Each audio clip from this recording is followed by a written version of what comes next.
Hi, and welcome to another edition of the video series on Deephaven Learn. In this episode, I'll be covering the Learn function call.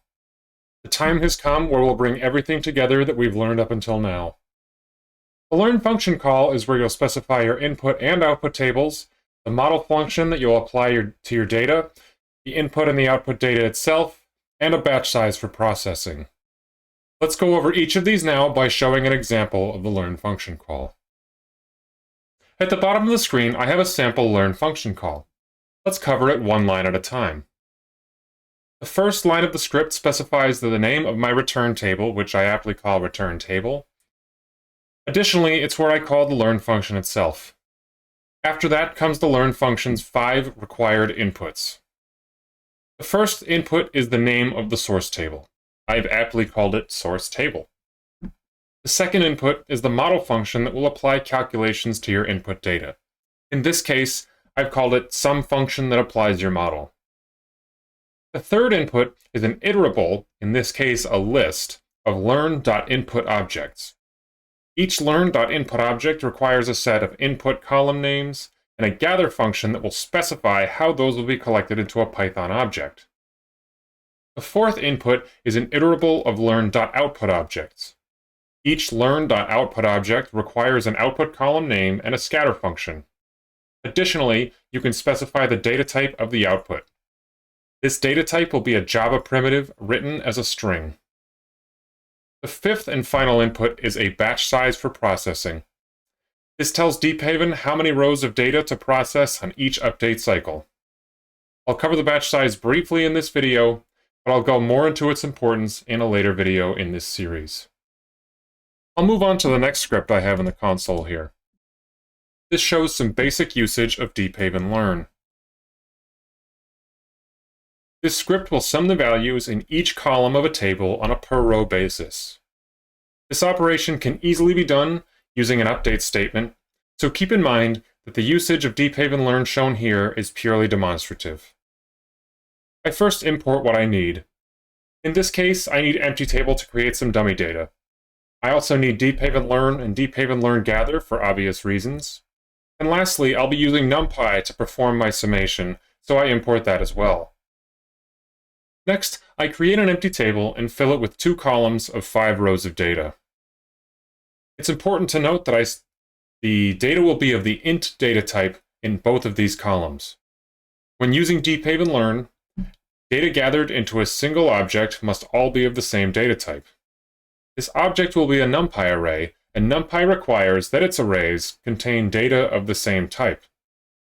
There's a one-to-one correspondence between Java primitives and NumPy data types.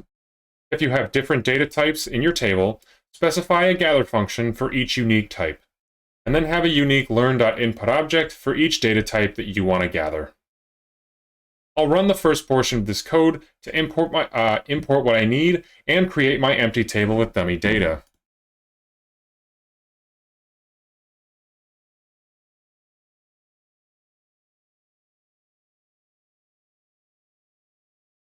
Next, I specify in order my model function, which I call add columns, my gather function, which I call table to NumPy int, and my scatter function, which I call NumPy to table.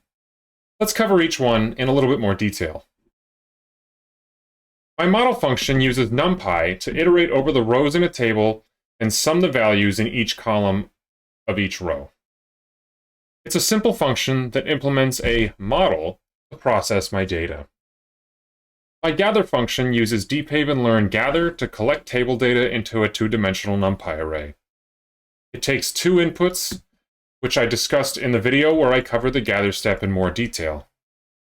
My scatter function takes the output data and an index, which Deephaven will use to assign the output to the correct rows in the resultant table.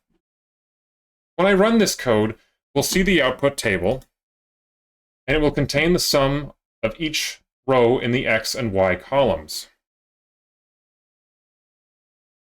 I'll reiterate that this is not a practical use of Deephaven Learn, but it does demonstrate a typical workflow when using it. This arithmetic is better performed as a table operation in the form of an update, lazy update, or update view statement. The big difference is that a table operation will be applied to one row at a time, whereas this does the summation on the entire table at once using NumPy. I've demonstrated some very basic usage of Deephaven Learn. In this demonstration, I showed how you can apply the concepts I've covered in previous videos. By properly gathering table data, you can operate on it in any way that you'd like with Python. Once the calculations are complete, tell Deephaven to place the output at given indices back into a table. In doing so, you can apply models to data in tables. The concepts I covered generalize well to machine learning and AI workflows.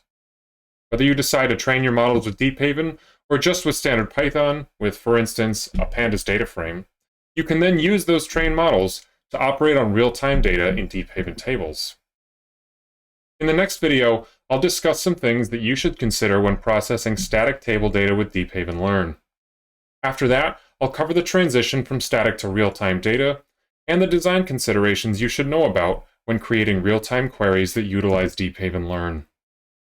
As always, thank you for watching this video. Like and subscribe if you enjoy the content, and I'll see you next time.